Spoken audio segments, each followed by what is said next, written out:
Bienvenue à nouveau dans l'émission. Nous recevons aujourd'hui le professeur Sayed Memzmarandi, professeur à l'Université de Téhéran et ancien conseiller de l'équipe iranienne de négociation nucléaire.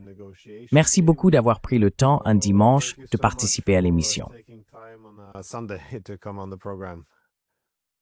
Merci beaucoup de m'avoir invité. Scorer, c'est toujours un plaisir.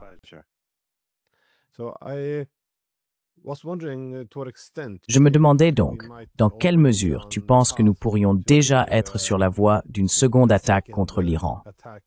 Il semble que le cessez-le-feu à Gaza, il ne tient pas vraiment. On entend sans cesse dire qu'Israël bombarde un peu, puis que le cessez-le-feu reprend. Le Liban est également davantage attaqué.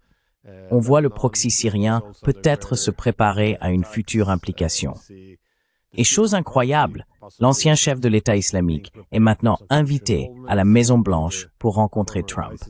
Et on reparle à nouveau du fait que l'Iran aurait relancé son programme nucléaire. Il semble y avoir beaucoup d'indicateurs montrant que nous pourrions aller dans cette direction.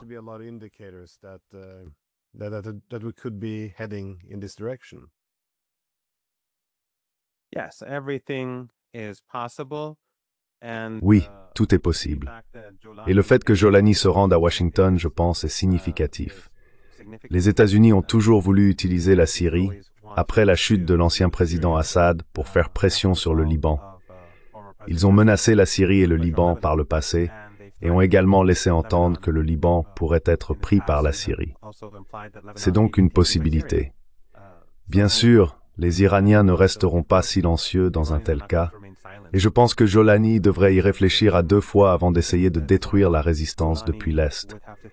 La situation en Syrie est de toute façon très mauvaise, et il perd très rapidement la légitimité qui lui restait, car il a fait exactement ce que les Iraniens et le Hezbollah disent depuis une quinzaine d'années, c'est-à-dire capituler devant les États-Unis et travailler main dans la main avec le régime israélien.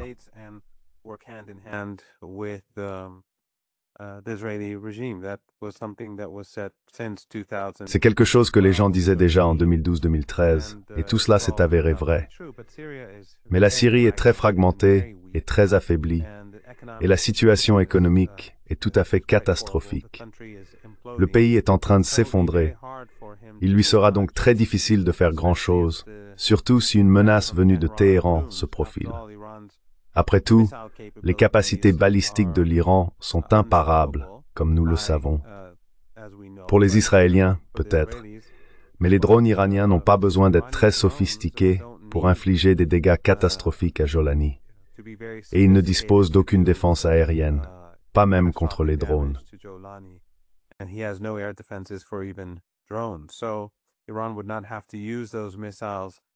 Ainsi, l'Iran n'aurait pas à utiliser les missiles destinés à Tel Aviv pour faire pression sur Jolani. C'est un problème. Mais je pense que Netanyahou finira probablement par intensifier les choses à un moment donné, parce que c'est ce qu'il fait. C'est pour cela que la première guerre du Liban a eu lieu. C'est pour cela qu'il a attaqué l'Iran. Mais on ne sait pas sur quel front cela va se produire. Sera-ce à Gaza? Sera-ce au Liban, puisqu'il tue des citoyens libanais quotidiennement? Ou sera-ce contre l'Iran? Beaucoup de gens, comme vous le savez, disent qu'une attaque contre l'Iran est imminente. Je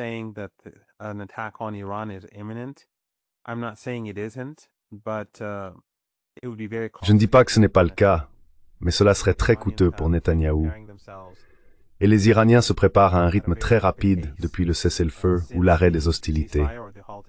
Les Israéliens n'ont aucun moyen de bloquer les missiles iraniens, et l'Iran travaille sur ces missiles pour les rendre encore plus efficaces, en introduisant de nouveaux modèles.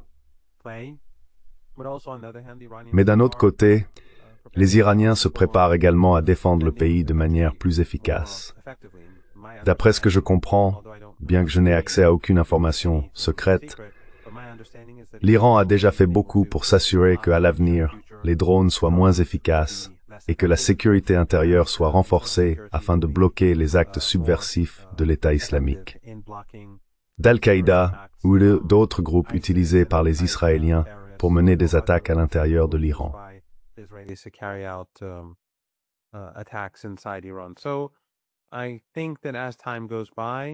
Donc je pense qu'avec le temps, il deviendra de plus en plus difficile pour les Israéliens de combattre directement l'Iran. Mais comme il s'agit de Netanyahou, tout peut arriver. Il miserait évidemment sur une intervention des États-Unis dans le conflit. Cependant, avec la situation près du Venezuela, et avec les États-Unis et leurs alliés qui subissent de lourdes pertes en Ukraine, tu sais mieux que moi que les lignes de front en Ukraine commencent à montrer des signes d'effondrement.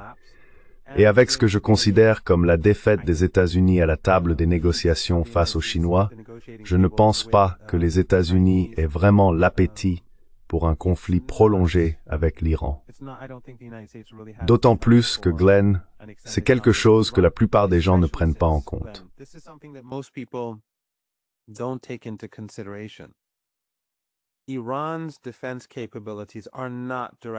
Les capacités de défense de l'Iran ne sont pas dirigées contre Israël. Seule une très petite partie des capacités offensives de l'Iran vise Israël, le régime israélien. L'essentiel des capacités iraniennes est concentré sur le golfe Persique, le golfe d'Oman et l'océan Indien. Pourquoi?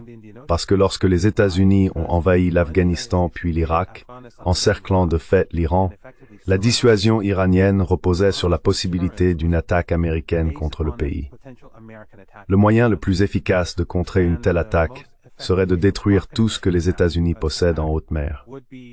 Et cela inclurait, bien sûr, les pays qui accueillent des bases américaines. Ils deviendraient des cibles potentielles.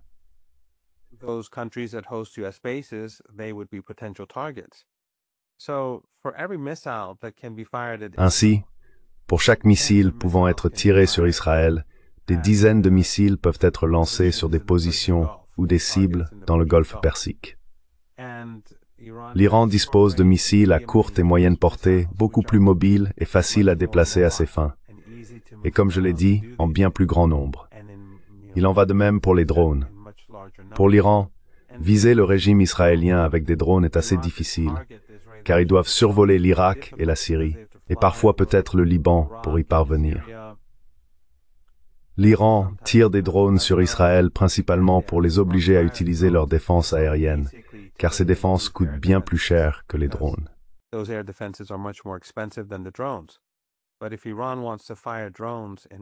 Mais si l'Iran veut lancer des drones, en bien plus grand nombre, des drones plus petits, des drones plus grands, contre des cibles dans le golfe Persique, il n'y a aucun moyen de les arrêter, car le golfe Persique n'est pas très large et il est très long. Les capacités offensives de l'Iran sont donc dirigées contre les États-Unis. Et si l'on prend cela en compte, je pense qu'il sera beaucoup plus difficile pour les États-Unis, à ce stade, de décider d'entrer dans un conflit avec l'Iran, car cela ferait s'effondrer l'économie mondiale et mettrait à mal les alliés américains dans toute la région du golfe Persique.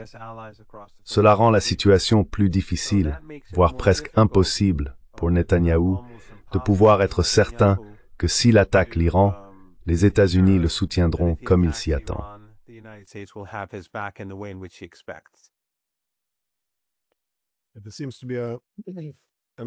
Il semble qu'il y ait peut-être un certain excès d'optimisme aux États-Unis quant à leur capacité à gérer la montée sur l'échelle de l'escalade et à contenir le conflit.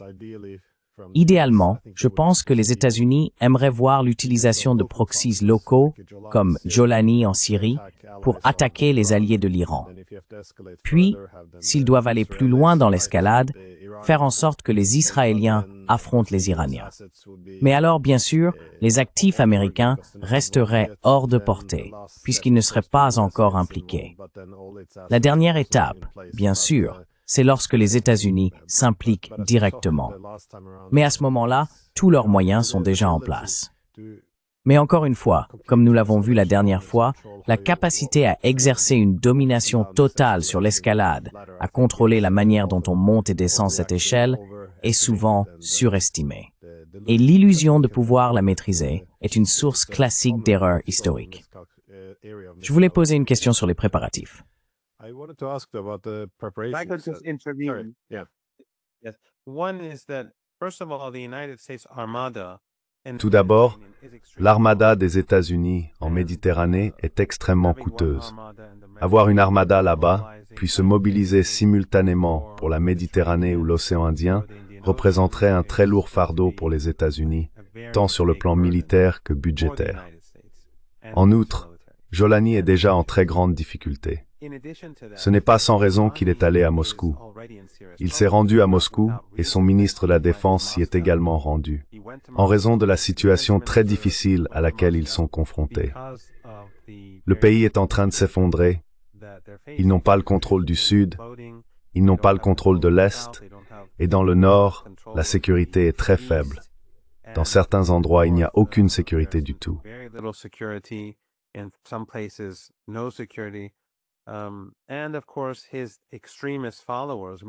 Et bien sûr, ses partisans extrémistes, beaucoup d'entre eux sont très en colère, et un certain nombre sont désillusionnés, parce qu'ils considèrent que ces politiques ne sont pas en accord avec ce qu'ils promettaient il y a 1 an, 2 ans, 3 ans.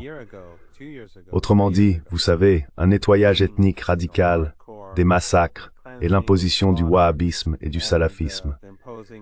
Et bien sûr, certains de ces extrémistes naïfs pensaient vraiment qu'il allait s'en prendre à Israël, ce qui a toujours été absurde. Encore une fois, c'est quelque chose que Sayed Hassan Nasrallah et les Iraniens avaient toujours prédit. Ils disaient que si ces gens arrivaient au pouvoir, ils s'aligneraient sur l'Occident et sur le régime israélien. Il a donc de nombreux problèmes internes, et maintenant il intensifie ses actions contre le Liban.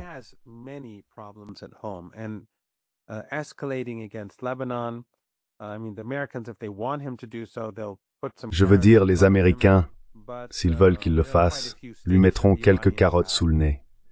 Mais les Iraniens ont pas mal de bâtons à leur disposition.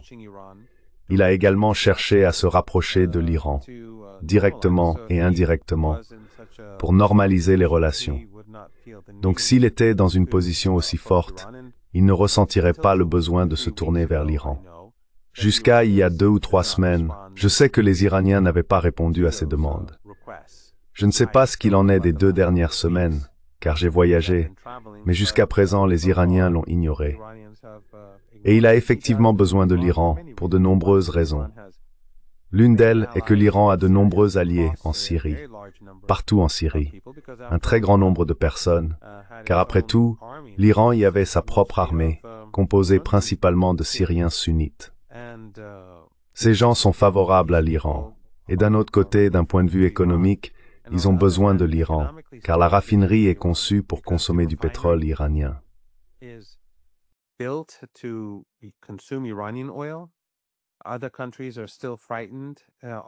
D'autres pays ont encore peur d'envoyer du pétrole, car le pays est toujours sous sanctions. Par exemple, le réseau électrique et les centrales ont été construits par l'Iran, donc beaucoup de pièces de rechange doivent venir d'Iran.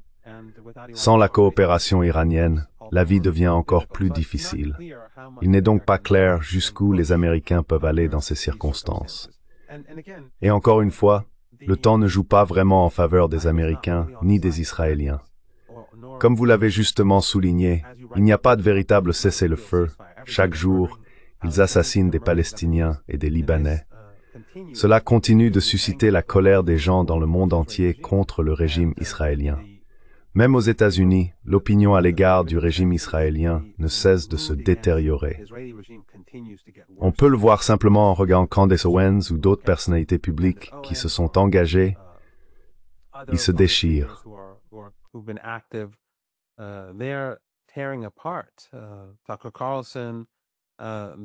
Tucker Carlson, ils sont en train de démanteler la base de soutien du régime israélien. Le temps ne joue donc pas en faveur des Israéliens, car s'ils lancent une guerre et que le public américain y est déjà hostile, ou s'ils intensifient le conflit au Liban ou contre Gaza maintenant, cela ne fera qu'aggraver la situation. Ce n'est donc pas comme si les Israéliens avaient beaucoup d'options, ni de bonnes options d'ailleurs.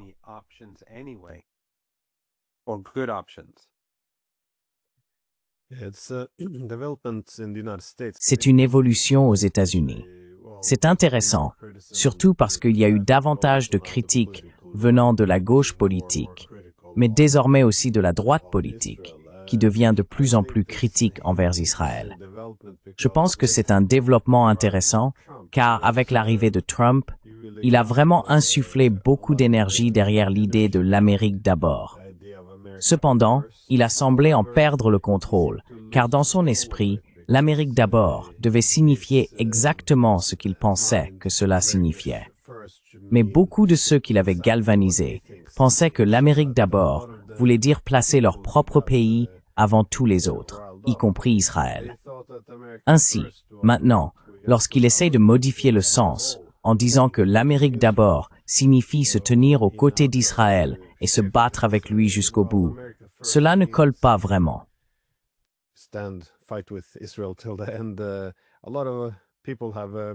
Beaucoup de gens se sont, éloignés de cela, ou ont montré que l'idée d'America First avait pris une vie propre, indépendante de ce que Trump veut qu'elle signifie. Oui, je voulais toutefois vous interroger sur les préparatifs mutuels du côté israélien et du côté iranien, car nous voyons qu'Israël est désormais réarmé en vue d'une autre guerre possible. Mais dans les médias occidentaux et parmi les responsables politiques, on constate également que la Chine et la Russie ont été critiquées pour avoir aidé à réarmer l'Iran. On dit que cela viole les sanctions. Bien sûr, en mettant de côté toute hypocrisie, armer un camp tout en critiquant les autres pour armer l'autre. Comment voyez-vous l'aide apportée à l'Iran? Et aussi l'argument des Russes et des Chinois est que après le rétablissement automatique des sanctions, toutes les sanctions contre l'Iran sont considérées comme invalides. Comment analysez-vous cet argument?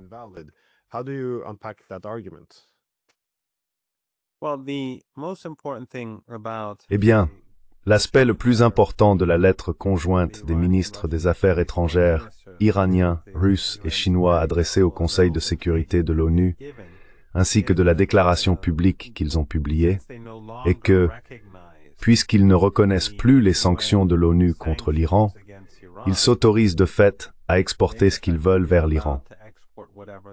Les sanctions de l'ONU concernaient principalement le programme militaire de l'Iran, son programme de missiles et son programme nucléaire. Le programme nucléaire iranien est indigène. Il ne peut donc pas vraiment être affecté par de telles sanctions. Mais les capacités militaires de l'Iran, bien sûr, en particulier en ce qui concerne les systèmes d'armes de haute technologie et les technologies avancées, pourraient être affectées et le seraient effectivement.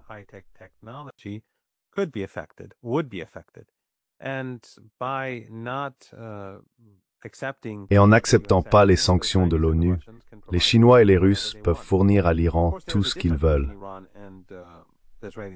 Bien sûr, il existe une différence entre l'Iran et le régime israélien. D'une part, l'Iran achète ses armes. Il peut obtenir de bonnes affaires ou de bonnes technologies en raison de la colère des Russes envers les États-Unis ou de leurs inquiétudes concernant les ambitions américaines en Asie occidentale. Il en va de même pour la Chine. Mais il paie.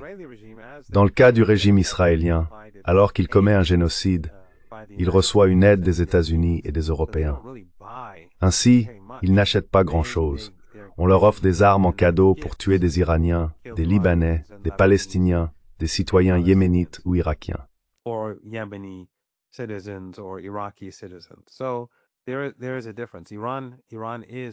Donc il y a une différence. L'Iran achète ses propres biens. Mais encore une fois, les conditions, j'imagine, et d'après ce que je comprends, sont favorables avec les Russes et les Chinois. Une autre différence est que, comme nous en avons déjà parlé brièvement, les Israéliens et les Américains étaient sous l'illusion qu'une attaque contre l'Iran pourrait entraîner un soi-disant changement de régime. Ainsi, le régime israélien a tout donné. Ils n'ont ménagé aucun effort et ont utilisé tout leur système d'armes contre le pays, ceux qui pouvaient être employés contre l'Iran, et leurs actifs à l'intérieur de l'Iran.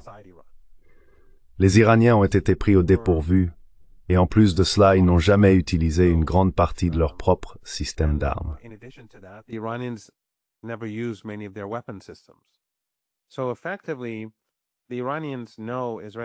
En réalité, les Iraniens connaissent les capacités israéliennes, ils ont déjà eu affaire à elles, et ils essaient de restructurer leurs propres capacités de défense pour pouvoir y faire face à l'avenir. Mais les Iraniens n'ont pas utilisé leurs capacités offensives. Leurs principaux missiles n'ont pas été employés sur le champ de bataille. Et bien sûr, l'Iran renforce ses défenses en achetant des technologies plus récentes, notamment auprès de la Chine. Sa technologie progresse très rapidement, et c'est un point qu'il faut toujours garder à l'esprit. À mesure que l'équilibre économique du pouvoir s'éloigne de l'Occident, l'équilibre militaire suit la même tendance. So does the military power. Chinese technology, Russian technology as well, but Chinese technology. La technologie chinoise et la technologie russe également, mais surtout la technologie chinoise sur tous les fronts progresse très rapidement. Alors que les Américains sont lourdement endettés et mènent guerre après guerre, les Chinois avancent. Ainsi, bien qu'il y ait toujours eu un avantage technologique détenu par le régime israélien, cet avantage diminue et pourrait finalement s'inverser. Et bien sûr, cela inclut également le Liban, le Yémen et potentiellement Gaza. Donc, plus les capacités de l'Iran deviennent technologiquement avancées, plus l'effet et l'impact sur de multiples fronts seront importants. That has an effect and an impact on multiple fronts. That actually, what you mentioned about the US being En réalité, ce que vous avez mentionné à propos du fait que les États-Unis sont surmenés fait également partie de l'argument America First. On ne peut pas se comporter comme un empire mondial lorsqu'on n'en a plus les moyens. Car s'il se prépare à une attaque contre le Venezuela, à une autre guerre avec l'Iran, tout en gérant de nombreux États voisins et en menant encore une guerre coûteuse contre les Russes, ils n'ont pas la capacité de produire suffisamment d'armes. Ils doivent aussi se préparer à une éventuelle guerre avec la Chine.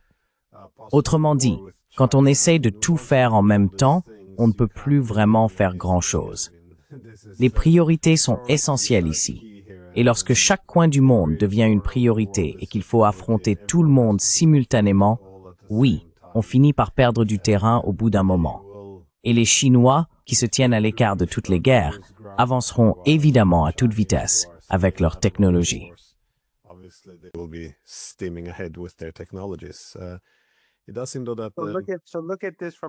Alors, regardons cela du point de vue iranien en particulier.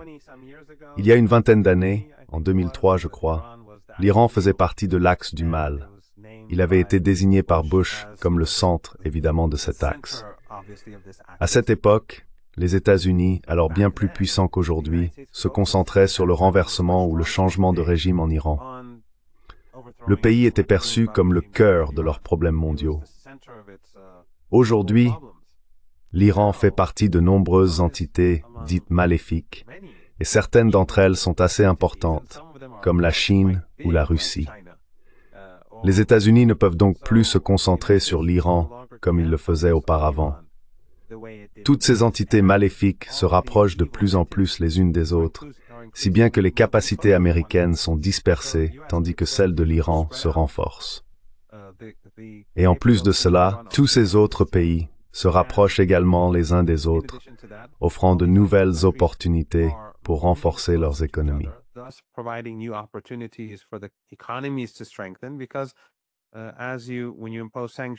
Parce que lorsque vous imposez des sanctions à la Russie, à l'Iran, à la Chine et à d'autres nations, des BRICS, par le biais de tarifs douaniers ou de sanctions directes, vous créez une incitation pour qu'ils se rapprochent les uns des autres.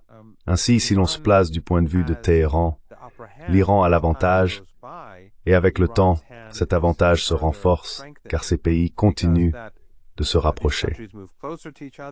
Pendant ce temps, les États-Unis s'épuisent, que ce soit dans les Caraïbes, avec les guerres commerciales, ou maintenant en parlant même d'attaquer le Nigeria. C'est une folie. Mais bien sûr, beaucoup ne regardent même pas le fil de Trump sur Twitter. Enfin, pas Twitter, son fil sur Truth Social, sauf s'ils veulent simplement y jeter un œil pour s'amuser.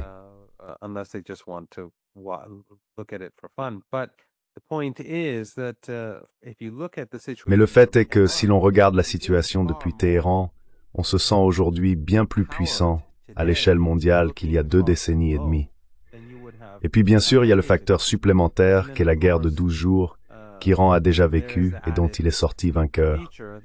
Ainsi, la confiance des Iraniens ordinaires aujourd'hui est bien plus grande qu'avant la guerre. De plus, Glenn, tu es déjà allé à Téhéran. Avant la fin du JCPOA, les médias occidentaux en langue persane répétaient jour et nuit que lorsque le mécanisme de rétablissement des sanctions serait déclenché, cela plongerait l'Iran dans le chaos et ferait dérailler l'économie. Mais cela ne s'est pas produit.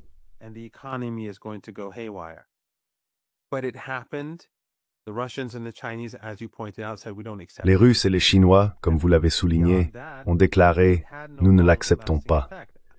Et malheureusement, au-delà de cela, cela n'a eu aucun effet durable.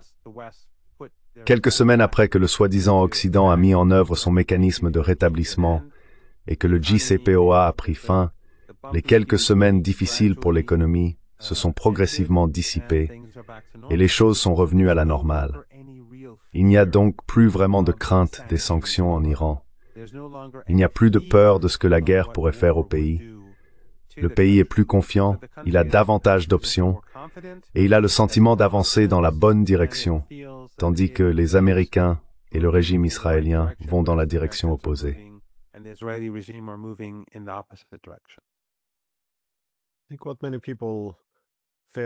Je pense que beaucoup de gens oublient ou ne reconnaissent pas que l'une des raisons pour lesquelles les Chinois, tout comme les Russes, rejettent la légitimité de ces sanctions, c'est à cause du JCPOA, l'accord sur le nucléaire, auquel l'Iran avait effectivement souscrit. Les Iraniens ont déclaré « Nous ne voulons pas d'armes nucléaires ». Ils ont signé les accords pour garantir la transparence et ils les ont respectés. C'est les États-Unis qui se sont unilatéralement retirés de l'accord. Et bien sûr, ils ont été assez clairs sur leur raison de le faire. Ils ont dit que cela ne couvrait pas vraiment les missiles balistiques ni les partenariats avec les alliés. Donc en somme, ce qu'ils soutiennent, c'est que l'Iran respecte l'accord nucléaire.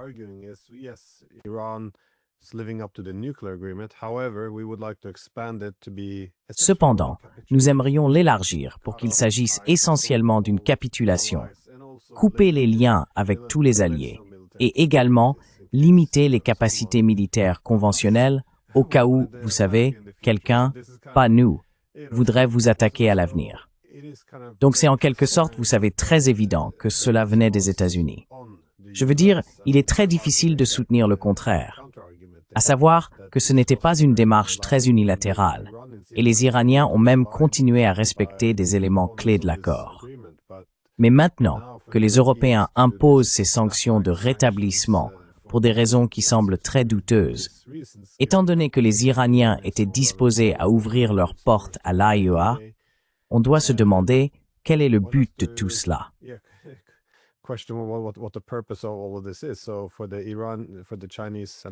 Ainsi, lorsque les Iraniens, les Chinois et les Russes affirment maintenant « Eh bien, nous ne considérons pas cela comme légitime », comme vous l'avez suggéré, cela doit aussi être replacé dans un contexte plus large, car tout le monde doit être sanctionné, et ils s'attendent à ce que chacun respecte toutes leurs sanctions. Ils veulent désormais imposer des sanctions à la Chine, tout en demandant à la Chine d'accepter les sanctions contre la Russie. Ils veulent également paralyser la Russie par des sanctions, mais exigent encore que les Russes maintiennent les sanctions contre l'Iran. Ainsi, tous ces pays visés par les États-Unis sont désormais censés s'imposer mutuellement des sanctions.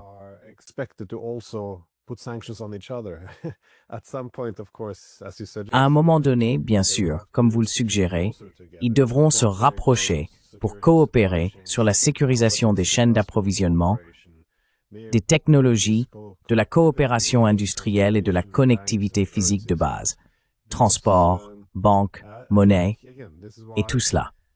Parce que je pense encore une fois que c'est pour cette raison que les sanctions fonctionnent généralement lorsqu'elles sont modérées et de courte durée, et non quand on impose des sanctions maximales à tout le monde en même temps. On finit par s'isoler soi-même. Cela devrait relever du bon sens.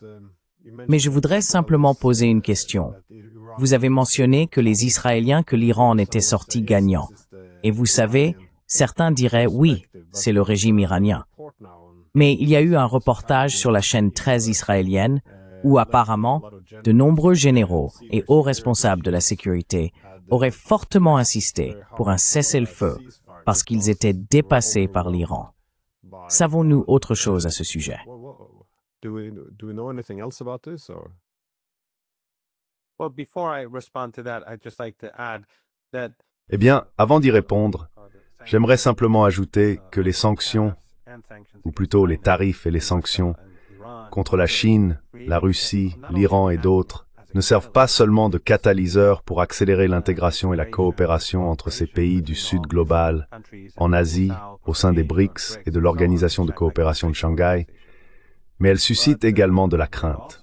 Car par exemple, les Chinois voient les Américains menacer le Venezuela, et tandis que les Israéliens et les Américains cherchent essentiellement à imposer leur volonté et à dominer l'Asie occidentale, qui bien sûr est la principale source de pétrole du monde, cela représente une préoccupation majeure pour la Chine. Ils savent que si les États-Unis réussissent, ils détiendront presque un monopole sur l'énergie mondiale, et la Chine ne pourra plus compter que sur la Russie pour s'approvisionner en énergie. Or, ce qui n'est pas du tout une bonne chose pour eux.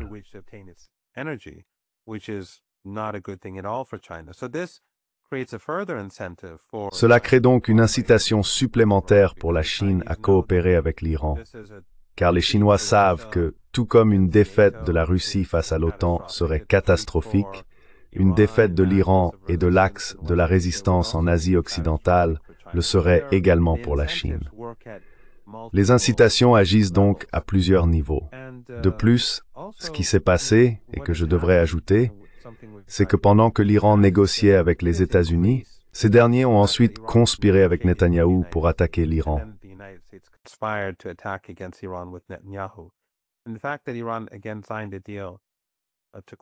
Et le fait que l'Iran ait de nouveau signé un accord de coopération avec l'AIEA et que l'Iran, l'Égypte et les Européens l'aient essentiellement rejeté, alors même qu'ils en étaient les initiateurs, tout cela renforce les capacités de puissance 12 de l'Iran, non seulement à l'étranger, mais aussi sur le plan intérieur. Les Iraniens voient que leur gouvernement cherche une solution, tandis que c'est l'autre camp qui se montre sournois et malhonnête. Ainsi, dans le cas de l'Égypte, l'Iran savait que l'autre partie allait rejeter l'accord, mais il l'a signé malgré tout, afin que tout le monde voie que l'autre camp n'est pas sincère. Et lorsqu'on observe ce qui se passe au Venezuela, les États-Unis, d'après ce que je comprends et selon des amis en Amérique latine, provoquent des tensions à travers tout le continent. Ainsi, l'anti-américanisme, si l'on peut dire, est en hausse dans le monde entier, car les États-Unis exercent des pressions sur tous ces fronts simultanément.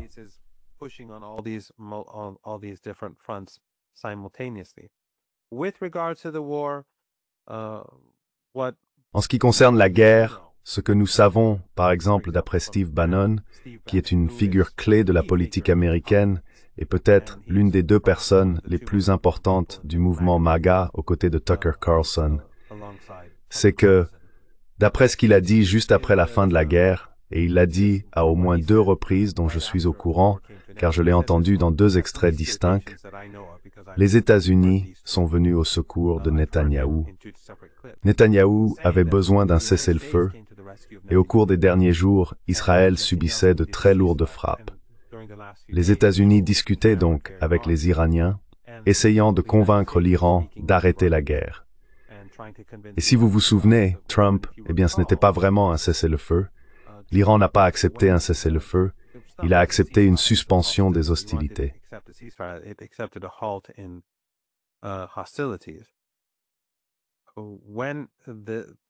Lorsque les tirs ont cessé, Trump a déclaré à la Maison-Blanche que l'Iran pouvait désormais vendre tout le pétrole qu'il voulait à la Chine. Or, l'Iran vendait déjà tout son pétrole, et depuis l'arrivée au pouvoir du président Raïssi, la politique n'était plus d'attendre un accord nucléaire, mais d'exporter du pétrole, et l'Iran exportait à pleine capacité. Cela s'est poursuivi sous le président Pezeshkian. Mais les États-Unis cherchaient constamment à créer des problèmes à l'Iran. Ce que Trump disait en substance laissait entendre que les États-Unis n'allaient plus tenter d'entraver les exportations pétrolières iraniennes comme auparavant. Bien sûr, personne ne fait confiance à Trump et personne ne fait confiance aux États-Unis.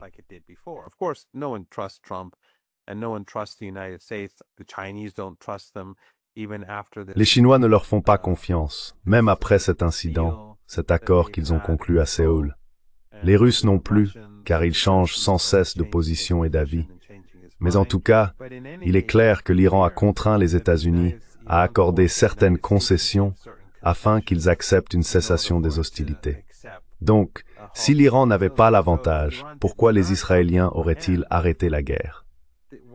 S'ils avaient eu l'avantage, ils auraient simplement continué à bombarder l'Iran, à frapper l'Iran, à affaiblir l'Iran, à le pousser vers un soi-disant changement de régime. Mais le fait que Bannon dise que la véritable histoire est que le régime israélien était en difficulté, je pense que cela dit tout. Et bien sûr, j'ai vu le reportage dont vous avez parlé sur la chaîne israélienne 13, mais je pense que ce qu'a dit Bannon constitue probablement une preuve suffisante, compte tenu de son statut.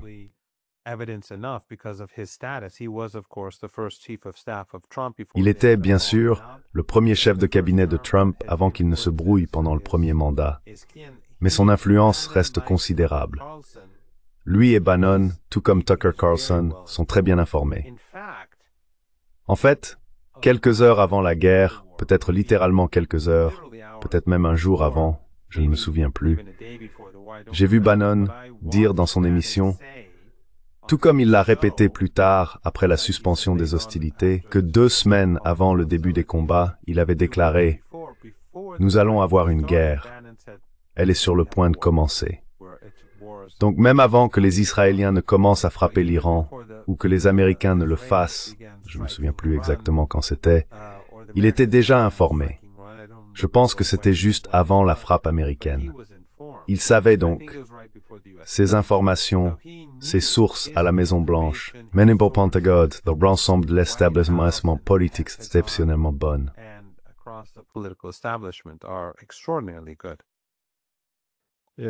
Oui, il ne faut pas sous-estimer Steve Bannon.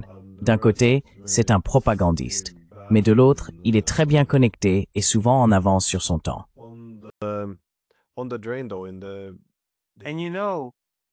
Sur la question du déclin, cependant, et tu sais, Glenn, désolé de t'interrompre encore une fois. Reprenons cela une fois de plus. Steve Bannon a été très critique envers le régime israélien. Et lorsqu'on le met aux côtés de Candace Owens, Tucker Carlson et d'autres, cela montre que la situation n'est pas du tout bonne, non seulement pour Netanyahou, mais aussi pour les sionistes aux États-Unis et pour la relation entre le régime sioniste et les États-Unis. Ces déclarations contre Israël ne sont pas aussi dures ni de la même nature que celles de Candace Owens ou de Tucker Carlson, mais elles sont très significatives. Et compte tenu de son statut, comme tu l'as souligné, cela en dit long.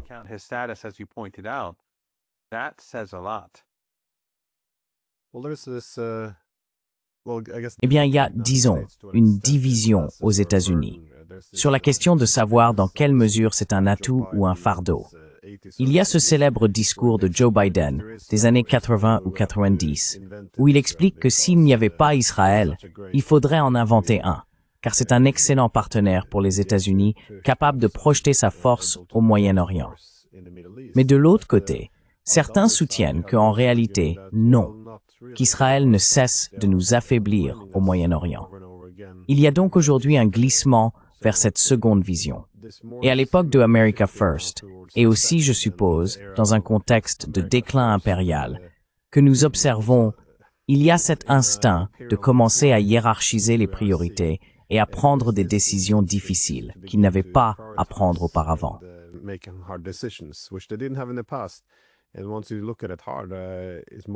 Et lorsqu'on y regarde de plus près, cela conduit de plus en plus à la conclusion, semble-t-il, qu'Israël devient un fardeau pour les États-Unis.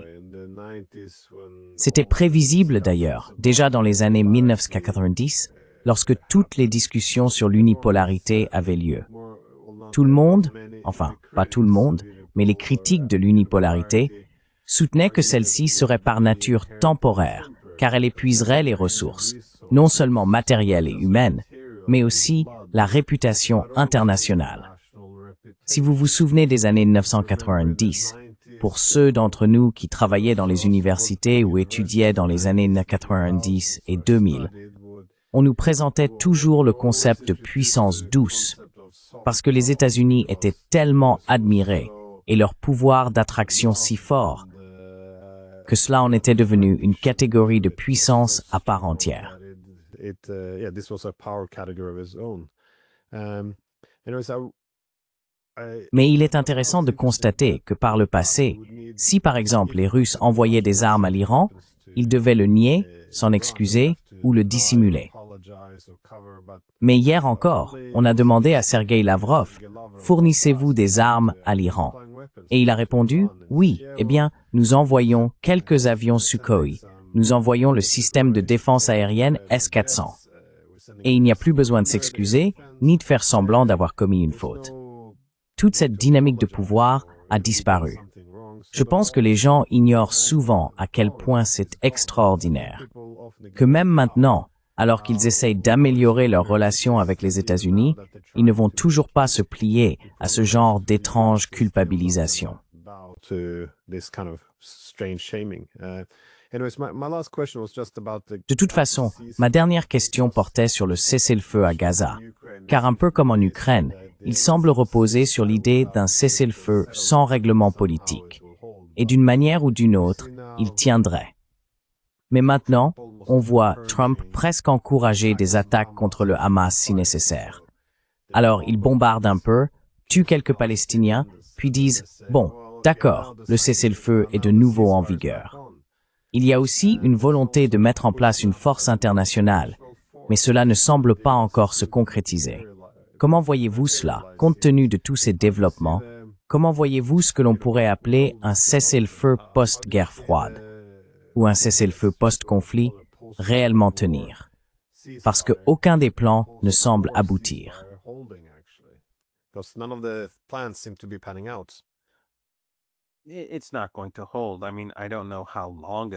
Ça ne tiendra pas. Je veux dire, je ne sais pas combien de temps il faudra avant que tout s'effondre, mais cela ne va pas réussir.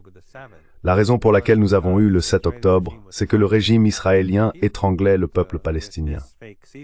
Et avec ce faux cessez-le-feu, ils font la même chose, mais de manière encore plus intense. Il ne fait aucun doute que le Hamas et le djihad islamique palestinien renforcent leurs capacités, leur réseau de tunnels, et, sans aucun doute, l'Iran leur fournit tout ce dont ils ont besoin pour le faire.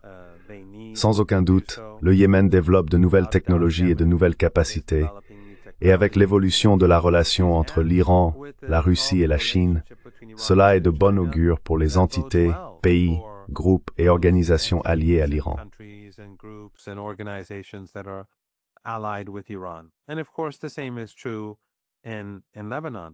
Et bien sûr, il en va de même au Liban. Comme je l'ai dit, le temps ne joue pas en faveur du régime israélien. Plus cela dure, plus il tue de gens. Cela se voit, les gens restent en colère et cela continue de délégitimer le régime israélien. Les gens se sont retournés contre lui, tué des Palestiniens, tué des Libanais. Rien de tout cela ne présage rien de bon. Et puis il y a quelques éléments qui pourraient tout changer. L'un d'eux est l'effondrement du Hwangson en Ukraine, qui à mon avis est étroitement lié à ce qui se passe en Asie occidentale, qui aura un énorme impact sur l'Europe et les États-Unis.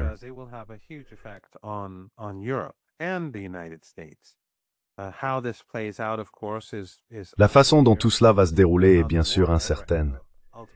La manière dont la guerre se terminera finalement l'est également.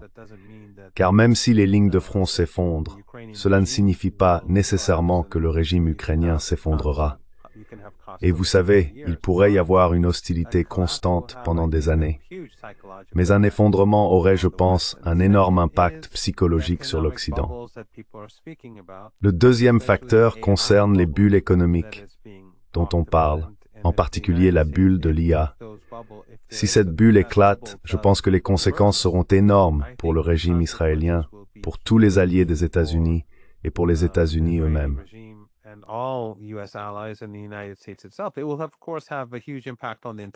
Cela aura bien sûr un impact énorme sur le monde entier, mais je pense que le plus grand impact se fera sentir en Occident lui-même.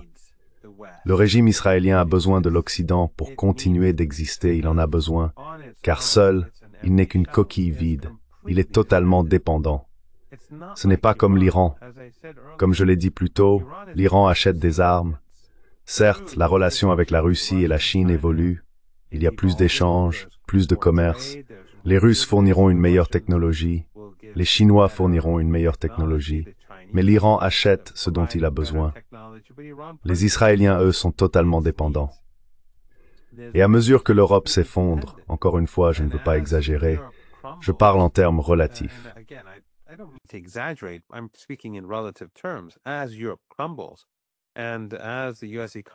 Alors que l'Europe s'effondre et que l'économie américaine fait face à des défis croissants à l'horizon, cela devrait constituer des signaux d'alerte majeurs pour le régime israélien. Je ne vois pas de situation à long terme qui s'améliore pour Israël. Cela ne peut qu'empirer. Ils ont été délégitimés, leur économie est gravement endommagée et leur population, les sionistes, est traumatisée. Le Hamas existe, le Hezbollah existe, Ansarullah existe. L'Iran, en tant que force puissante, devient encore plus puissant. Mais ses soutiens sont en difficulté. Quelle que soit la manière dont on l'envisage, ses soutiens à Washington, Bruxelles, Londres, Berlin et Paris, tous sont en difficulté. Et ce n'est pas une bonne nouvelle pour Tel Aviv.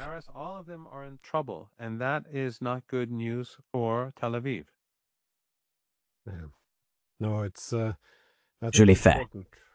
Non, je pense qu'il est important de souligner ce que vous mentionnez, à quel point tous ces conflits sont interconnectés.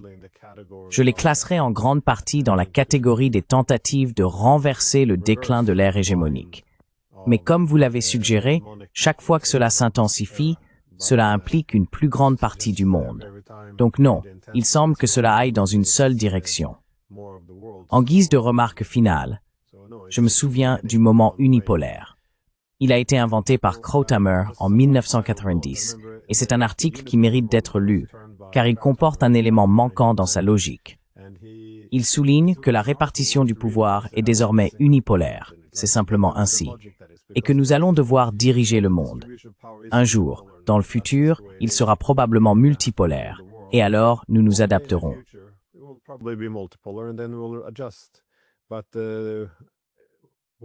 Mais quand on le lit, on se rend compte que le pragmatisme supposé est très défaillant.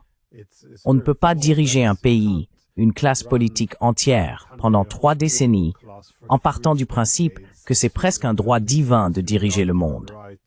Non seulement en tant que gendarme, mais aussi en matière d'économie et de tout le reste. Puis, après 3 décennies, simplement accepter. Bon d'accord, les Chinois montent en puissance, les Russes et les Iraniens aussi, et nous allons maintenant simplement passer à un système multipolaire. Il n'y a jamais eu de possibilité d'une transition pacifique du pouvoir et d'une acceptation des réalités multipolaires. Et je pense que le chaos actuel en est un assez bon indicateur. Bref, j'ai été trop long. Désolé, un dernier mot avant que vous ne concluiez.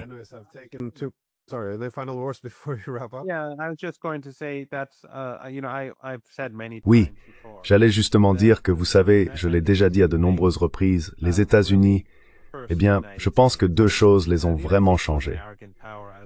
Les États-Unis étaient une puissance arrogante, comme le sont souvent les superpuissances dans l'histoire. Ils étaient arrogants, mais connaissaient leurs limites dans une certaine mesure. Mais je pense que 2 événements ont transformé les États-Unis. Le premier fut l'effondrement de l'Union soviétique, qui s'est produit presque simultanément avec la victoire américaine sur Saddam Hussein au Koweït. Ainsi, les fantômes du Vietnam ont été exorcisés et les États-Unis se sont sentis militairement supérieurs à quiconque.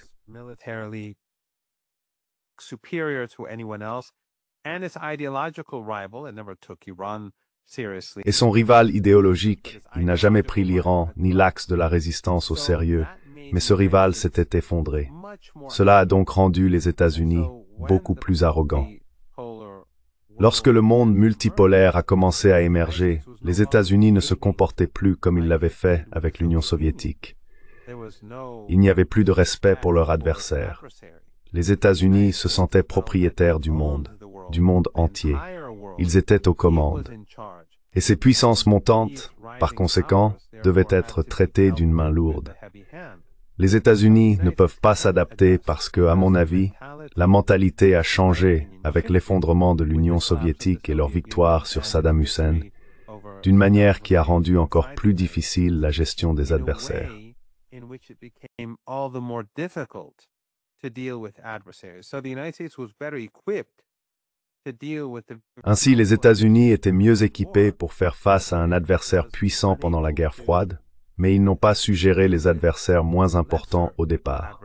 Je veux dire, les Chinois n'étaient pas à la position qu'ils occupent aujourd'hui, les Russes non plus, ni les Iraniens lorsqu'ils ont commencé à s'affirmer.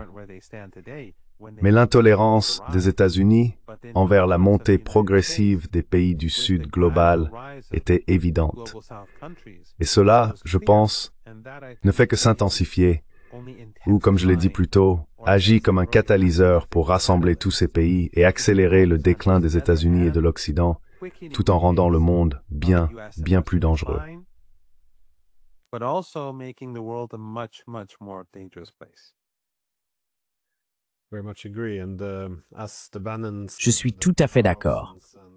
Et à mesure que les Bannon, les Carlson et d'autres partisans de l'America First s'en rendent compte, je pense qu'ils reconnaissent que ce n'est pas un sujet de type « nous contre eux ».